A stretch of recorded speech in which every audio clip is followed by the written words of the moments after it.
L'épidémie de coronavirus poursuit son accélération en France. Près de 4600 nouveaux cas sur les dernières 24 heures, 23 nouveaux décès, 151 nouvelles hospitalisations. Même si, et c'est assez rare pour le souligner, l'OMS apporte un peu d'optimisme et dit espérer en avoir fini avec la pandémie dans moins de 2 ans. Et dans ce contexte, 4000 personnes vont se retrouver dans une salle fermée pour un concert suivi d'un match de handball. Non, vous ne rêvez pas, c'est bien ce qui va se passer aujourd'hui à Leipzig, en Allemagne. C'est en fait une expérience menée par 2 universités de médecine pour mesurer les contacts humains lors de ce genre de manifestations, avec l'espoir évidemment de pouvoir les autoriser à nouveau. À Berlin, Hélène Kohl.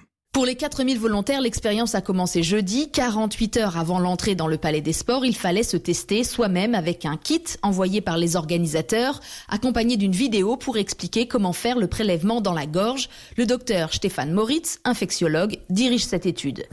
Nous allons exclure toute personne présentant des symptômes, on prendra la température à l'entrée et on écarte aussi tous ceux qui ne peuvent pas prouver qu'ils ont été testés négatifs. À l'intérieur, tout le monde aura un masque FFP2. Les scientifiques veulent modéliser les concentrations de personnes et les contacts tactiles dans les foules avec des traceurs que les participants portent autour du cou et du gel désinfectant phosphorescent. Il s'agit de déterminer à quel moment, à quel endroit il y a le plus de risques de contamination, dans les tribunes, aux toilettes, à la buvette, etc. Les handballeurs professionnels de Leipzig feront le show. Carsten Günther, leur directeur technique.